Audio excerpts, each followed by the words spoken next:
Hello and welcome back to this week's Talking Ads. We are joined by another guest. This is John. Alex, do you want to say a bit about Yes, so this is John Sinclair. So we met, I don't know when. Year ago? Year at least. And we did some public speaking together, and I remember the moment that I first, it sounds really awful, when I gained a lot of respect for John, so we did public speaking together, and his first slide was the car salesman for a Swiss Tony, yeah. Yeah, Swiss Tony, and I was like, yeah, I really like this guy. And you've got a sort of sales marketing strategy business, and you're in the same building as Yes, us, yeah, absolutely. It's strategic. Basically, I sit on the top level and I go in and work out the ideas of what they want to do and how they want to achieve it, and then bring everything all together so it all works, hopefully. Ringing endorsement of my business, hopefully it works. I think I've seen obviously your ads, they look quite exciting, but can you give us a little bit of a teaser? Yeah, so what I thought of was when you asked me to come on board and invited me on, which thank you by the way, it was I thought and started looking. One of the things I always say to a lot of clients is they spend a lot of money on advertising and marketing, and then they say my marketing doesn't work, and I say, well, what is it that you're doing? And a lot of times one of the big things is they always try and sell with their adverts, and it's something I always try and put them off from doing. So, and of course the temptation is you think having a good advert because you're promoting your products, it's a natural thing. Yeah. So what I've done today is I've looked at a typical, what I would say, a typical industry, which is a sales industry that thinks it's marketing. So I've given you what's bad about an advert, a bad advert. Then I've done one which is kind of off the wall, a little bit thinking differently in the same industry. And then one which I think, in my opinion, is a very, very good advert, sells the good virtues of the company and what they're trying to achieve, and it's not selling. So, and that's the key thing. So awesome. Yeah. Sounds really good. Tom, do you want to give us a little sneak peek? Yeah, so mine, it's not so much about the ad itself, but I see, well, it is obviously, but I seem to be getting remarketed to for a, so I've obviously been sort of like looked at a product and I'm being remarketed to for that same product but by a different brand. From like a social proofing point of view, in terms of it's almost like a different brand is remarketing to me a review on the product, if you know what I mean. So Okay. so that's one that I've sort of had through this week. Okay. My one is a video from Instagram. I seem to always bring them, but I like them. I think they're good. So mine's is Coca-Cola one, but it kind of targets more kind of wider issue and something that's quite actually a serious thing, and I like how that makes you think, kind of provoked a bit more of thought about plastic and kind of the whole plastic pollution, and yeah, I like that, and I thought it was as a nice angle on an ad, which was a change. I've not seen that before. Brilliant. And yeah, I bought some socks this week, and I saw an ad and also a video. It wasn't really an ad, but you could use it as an ad. One of them made me buy, and one of them I thought was very fake.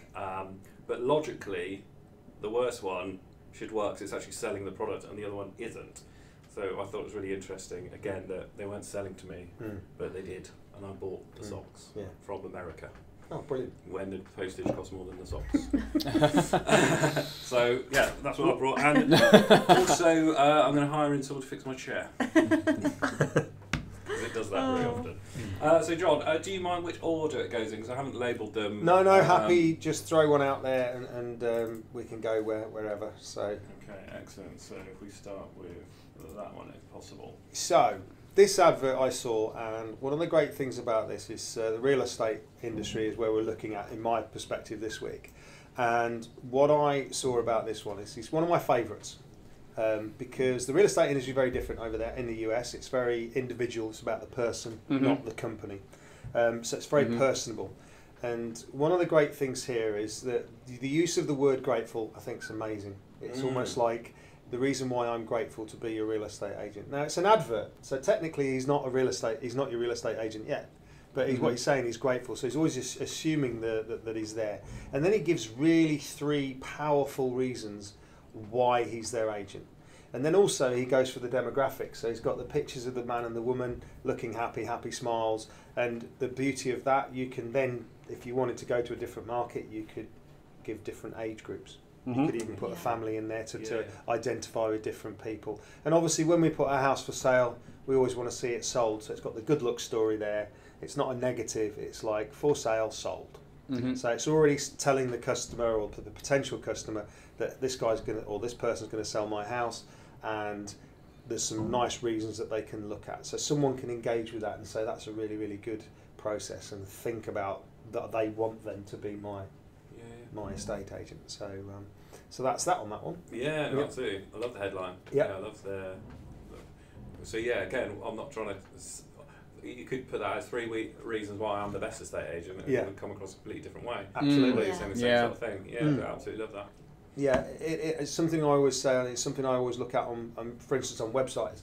Is I always call them wee websites, because they go, we do this, we do that, we do the other. Yeah. Exactly. And by the use of words, you can make it say the same thing, but make it seem so much different. Absolutely. So, We had a client literally rewrite a whole page of content, and every sentence started, we do this, we do that, and we had that a bit of a battle to explain that. There was none of the what's in it for you, was Yeah, there? yeah. People don't really care who you are until you've shown the value, and then that's exactly what this guy or girl or company is doing. Is they want to show the value there. So. Yeah, it's just always adding value to the ad all the time, and it's something to read as well. Yeah, you know? I was just thinking that, because the headline I think would make me want to read, rather than why I'm the 3 best reasons why I'm a great estate agent, or why you would need an estate agent. It's like, why I'm great. Oh, okay. Yeah. I'm curious. Yeah. So that's that one. That was a very, very easy one. Very good one. Fantastic. And sorry, Tom, we'll go. Yeah, sure. So, as I sort of say, this one that I got, I think I'm being remarketed to by a different brand of the same product. So, a few weeks ago, I brought on an ad, I think it was for HelloFresh, like the food box thing, in terms of, so you subscribe, you pay whatever a month, and you get your sort of food boxes through. I actually have I actually use a different sort of food subscription service, which is why probably they're marketing to me in the first place, because they know I'm interested in it. So yeah, this is a Twitter ad. So sorry, just go back a step. So I keep seeing ads for HelloFresh. I have them for the last few weeks, but I've never really gone through. I haven't bought. I haven't thought to switch. But then this sort of made me sort of think about what we're doing today in terms of Pop Dust, which is almost like a lifestyle sort of social magazine kind of thing that's sort of out and about. And they've obviously done a sponsored promoted post to me in terms of, is HelloFresh really worth it? One Mum's review. So they're actually almost doing the review in terms of, what I assume has happened is that HelloFresh are obviously doing like a collaborative thing with this Pop Dust. Yeah. But they've given them their Facebook remarketing audience.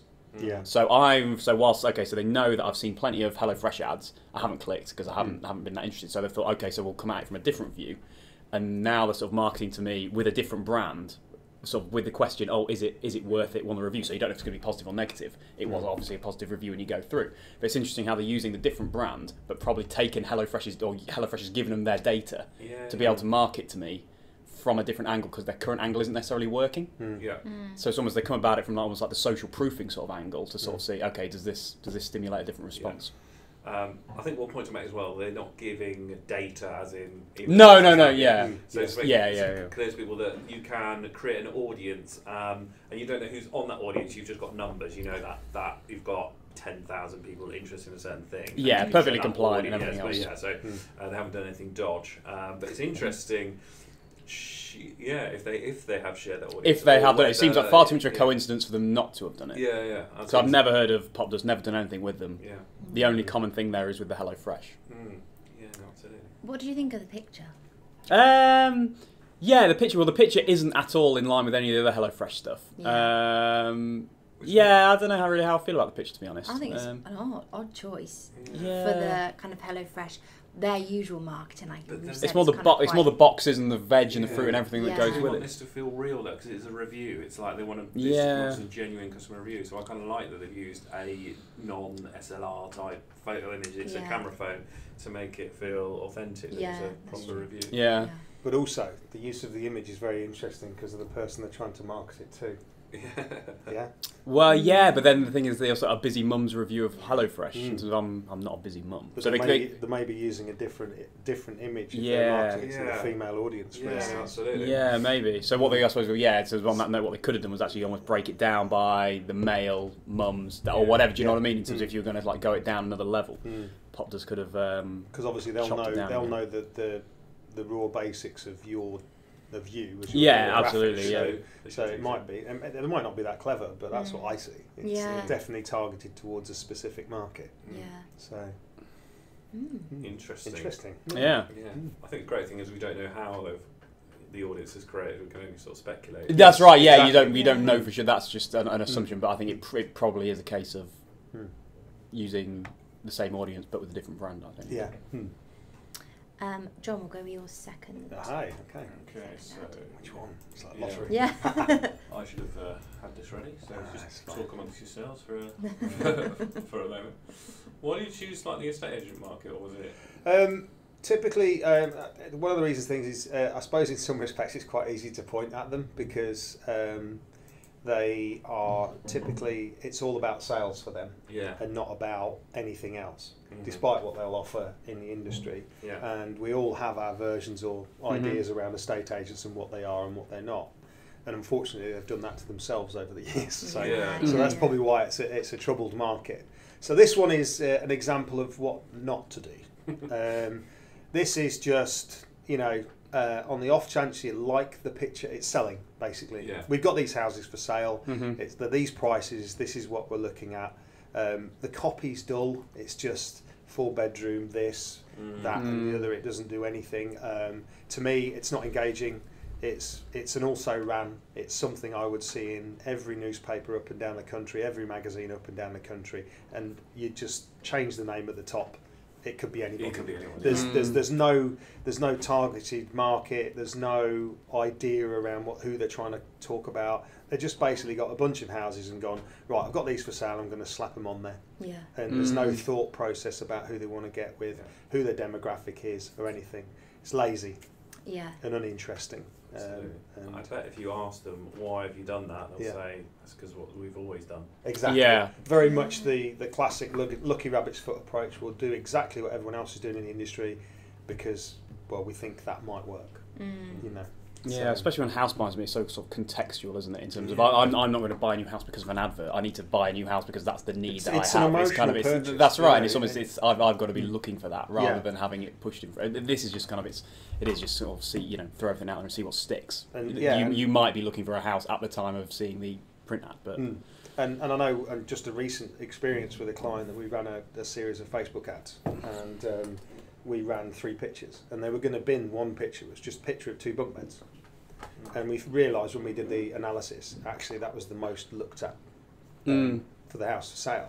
And then when they dumbed it down and found out the demographic, it found out it was either second mums, so mums having a second child looking at moving, so that would be more of an interest to them, that house on that basis. And they said, we never would have thought of using that image. No. Yeah. So, but here they've, as I say, I'd make a point not to use them. Absolutely.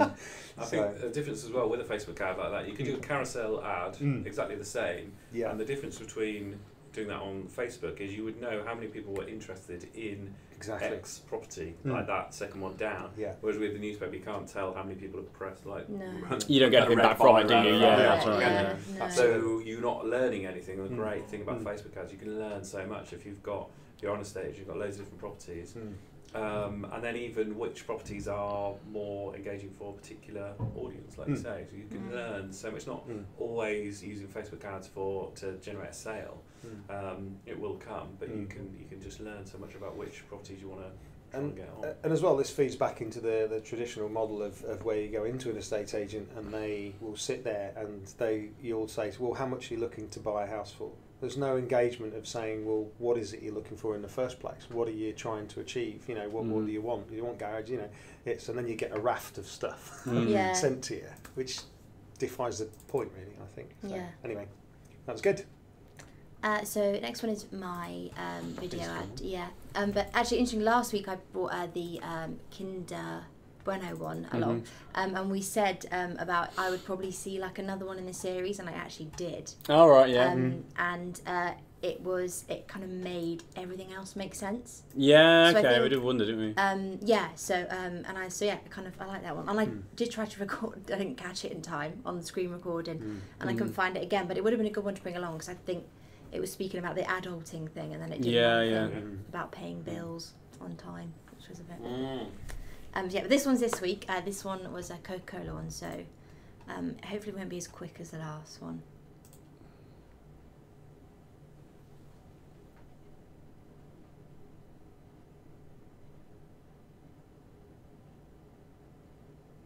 So that was kind of, I'm just going again now. So that was it, but I really liked it. I think there's obviously plastic pollution is a massive thing about it. It's current, it's in the news, it's happening, and it's a really dangerous issue. And I think to promote that and kind of at this time, I think it's clever. And also, I actually realised bottle tops, I didn't realise you could recycle, because I heard that you couldn't recycle bottle tops, but they're saying it's 100% recyclable. And it was just fun, you know, using kind of someone just enjoying recycling rather than just chucking it in the bin. It kind of looked quite cool. I think all Coca-Cola's advertising is all about smiling, happy people. Yeah. Everything. So they just want you to associate happiness with Coca-Cola. Yeah. In fact, do they say that on? Want to Teach the World to Sing was the original advert. So years ago. Because you could arguably say they don't need to advertise because everyone knows what Coca-Cola is, but they just want, it's more about the brand happiness together. It's the positioning, isn't it? When you have the money and you can do obviously anything they push out is always going to be brand, because you're never going to buy Coca-Cola off the internet. So it is always going to be pushing for that fast-moving consumer goods. So it is good if you can then demonstrate that social responsibility and the environmental thing that they do, because it all helps in the positioning. But, also, actually, in terms of the captions on the video, I've seen a few video ads that don't have the captions. Now I don't put the sound on ever. So that worked, I mean, and it was clear, it's not too fast, whereas the one last week, the captions came up too fast and nobody could read it. So I think that it's done really well. I like it. It's all of the colours on brand. It's kind of making it using social to kind of say, how are you going to recycle yours, and get people hopefully to like video themselves. Because this is the Coke dunk. So it's like, can we make recycling trendy? Trying to build the community, isn't it? Which is an awesome thing to do. And as well, I think on a note to that as well, I think Coca-Cola were one of the first, when they started traditionally with the cap, they have the little plastic ring. And they started to show some posts with birds that have got the ring. So now they've stopped using the ring. So they've developed, and they're one of the first guys to take it on board. So it's really nice. So they're very social, and it just says to the brand, we're socially aware. We want to be the right side of this. Yes, we're a big corporate animal, but we want to be showing that we're doing right. And I like it, and I think it's nice. Even like you say, they've got all the money probably in the world, but they still kind of worry about those issues that are actually happening. I think it's nice. Awesome. Okay, so John, we've got your third and final.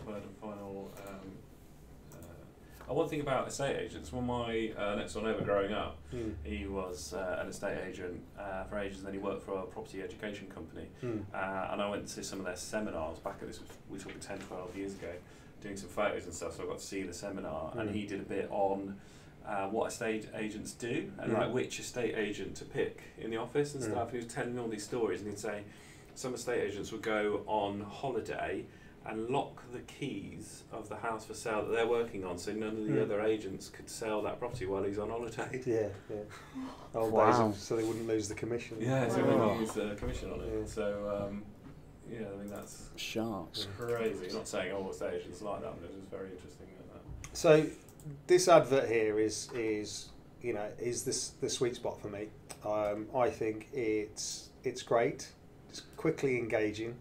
And it explains that they sell anything, and the irony is it's just got little cute cuddly animals. Okay, snails aren't necessarily cute, but birds are, and little mice, and it's showing you that they do something of all shapes and sizes. It's visual, not a lot of copy, but the copy that is there is kind of relevant, and then the irrelevant stuff is very small, and so I like it. And on that perspective, it's just very different, and it makes you think more about, actually, we all know there's something wrong with our house or not quite right, but what it tells you in the advert there, it doesn't matter. We'll sell it for you. It's that good look story that it could have 3 walls and 1 roof, or 3 walls and no roof. We'll still sell it for you. So that's the impression it gives to me. Absolutely. And this followed by the first one. Absolutely. Because you don't ever have to have one advert the same thing, but combining that, if someone sees that first ad you brought to us about why I'm grateful, and then things like this, and then maybe onto the sale later on. Absolutely. Would work really well. Awesome. Does it say who? There's no sort of branding in there, and we missed. No, there is a brand. I think you've got to Just zoom the it top, up. I is it? think Yeah. it's just Yeah, it is a very very small yeah. branding. But again, you know, the biggest thing in the world sometimes with companies is they get very brand. Yeah, it's the message that matters. Yeah, isn't it's it? to them, and that's what it says. You know, it's not important who we are; it's important what we do. That's what I think, Yeah. and it's, you know, yes, you can see the, and if you're curious, you can see the logo and where it is, and it's there. Yeah. But sometimes clients can get very brand. Yeah, they want no logo. Brand, Massive, yeah, Yeah, their that's logo right, this yeah. big, and they're offering this big, Yeah. and it should be, in my opinion, the other way around. I think it should always be what you do Definitely. and Yeah. why you do it. Yeah. Nobody cares who you are until so Yeah, Nobody cares exactly. until you prove value. Yeah, that's it. So Awesome. yeah. Nice one. Mm. Alex. what Yes. about Okay. Yeah. So I bought some socks. I wasn't in the market for buying some socks. I don't need socks, but I was compelled to buy them. So I'm going to show you. Hopefully, yes. So I'm going to show you one advert first. I'm hoping the speakers are on. Yeah. So I'm going to show you this. First, I'm trying to just move that over.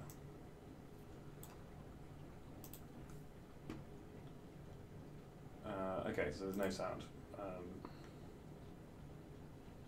Hopefully you can sort of get what's going on.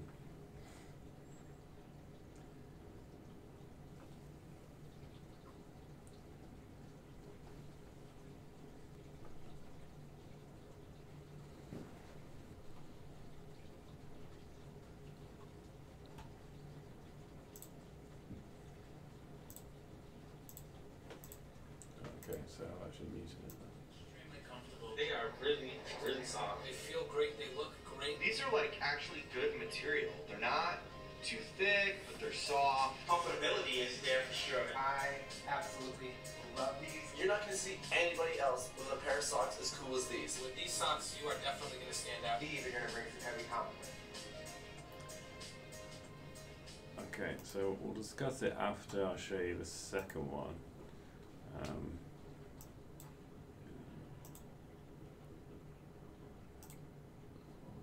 Sock, boy, socks. I'm Sean Cronin from Sean Crazy Socks. I'm Mark X. Cronin. I'm John's dad, and we are the co-founders together of John's Crazy Socks.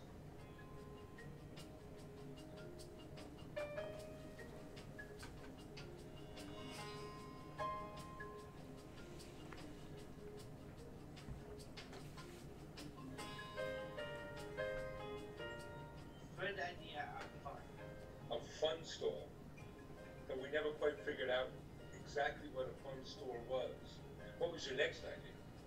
Food truck. Food truck. So we had seen a movie about a father and son and a food truck.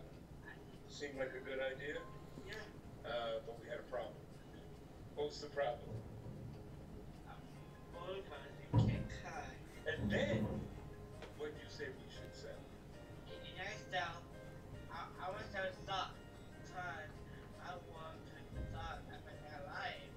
Because I do something like fun and it be clear.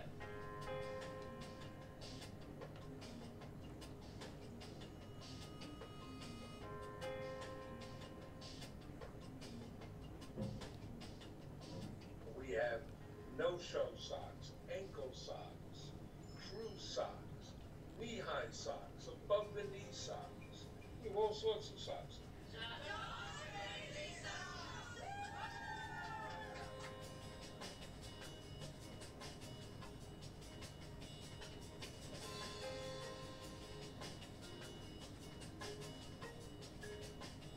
Sounds like never coming back.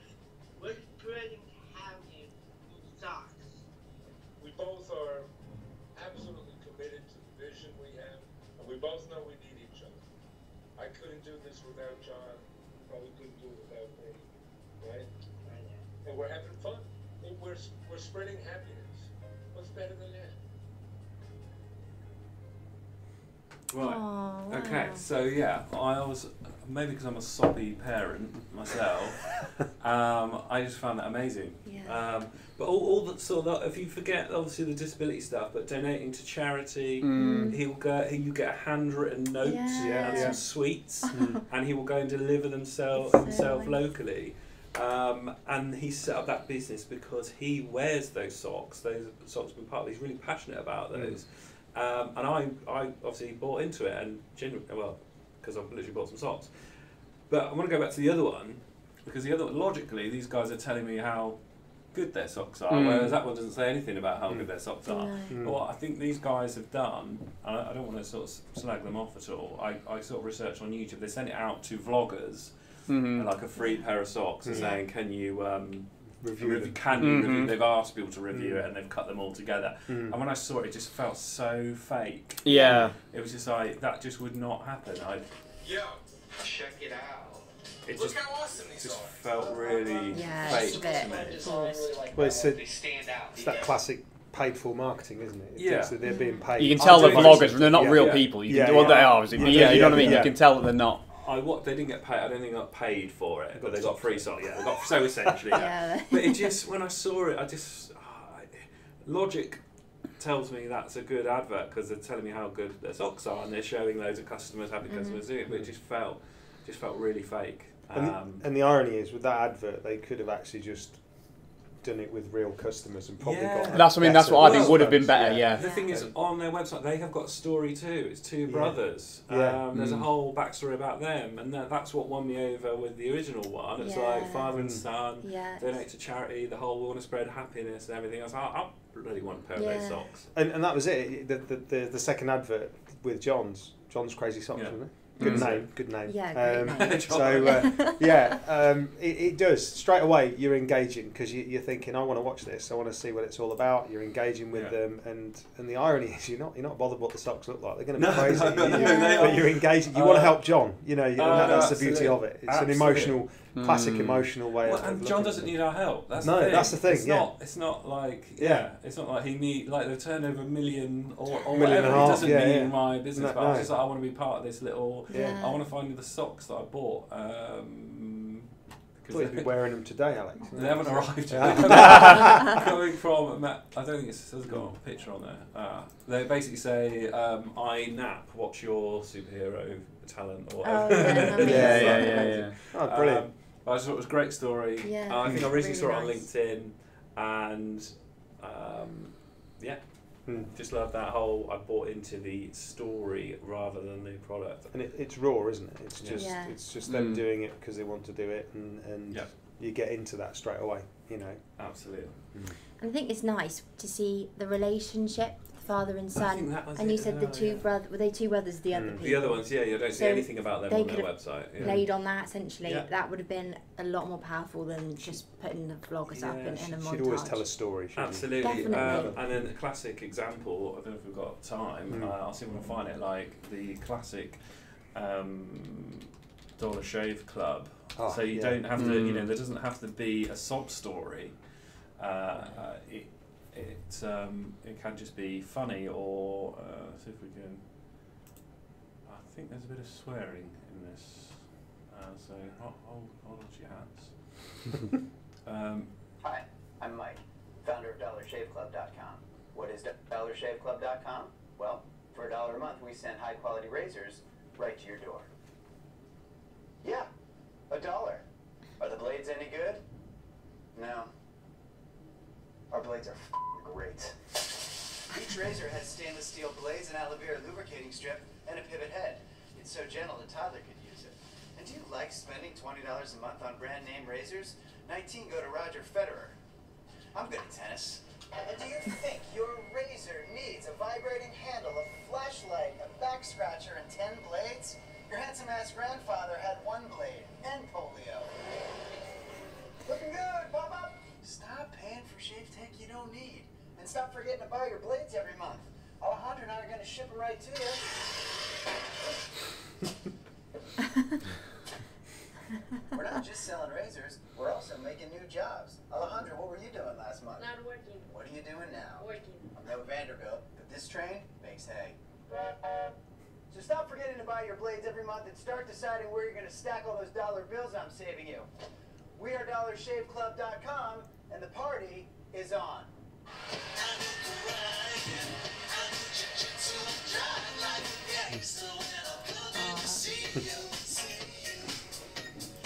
So yeah, That's really good. That was good. very good advert. Have we got the one from? Is it? Did Ben Harper send one in? Oh, we have got Right, one. yeah. Yeah, so Yeah, we have that's- had our first viewer send in an ad, which I totally forgot about. I say viewer, it's a former guest. Was he lovely as well? He was not as lovely as usual. Oh. Obs, but a very nice gentleman. Careful. Try and keep everyone happy there. So yeah, have a read. What do you think? Introducing Vector, the advanced home robot who is in no way intent on being an evil robot overlord. Choose the home robot that won't turn you into a pet. Oh, brilliant. That's good. So yeah, obviously playing on what people's negatives are to make light of it, and yeah, like that advert we just watched makes you kind of smile and laugh. And Yeah, it makes you laugh. It's not going to be the Terminator-esque no, world. it's you know. so yeah, literally highlighting the negatives of it and playing on that. Yeah. Yeah, No, good. Absolutely. And making a bit of a joke of it. Yeah. Always make it funny. It's always going to win every time. Yeah. Absolutely. Just have some fun. Absolutely. Literally just reading Richard Branson's new book at the moment, and everything they sort of did was about sort of making people laugh. And he said, I don't think corporates give people enough credit that they enjoy a good laugh. Yeah, definitely. No, absolutely. He tells the story of the London Eye, that British Airways sponsored it, and obviously had Virgin Atlantic, and they couldn't get the wheel on the thing properly. There was all these problems, so he arranged a blimp to go by, and it said British BA can't get it up, and that's what stole the headlines that day. And obviously it was a Master of PR though. yeah, no, Absolute absolutely, master of PR. absolutely.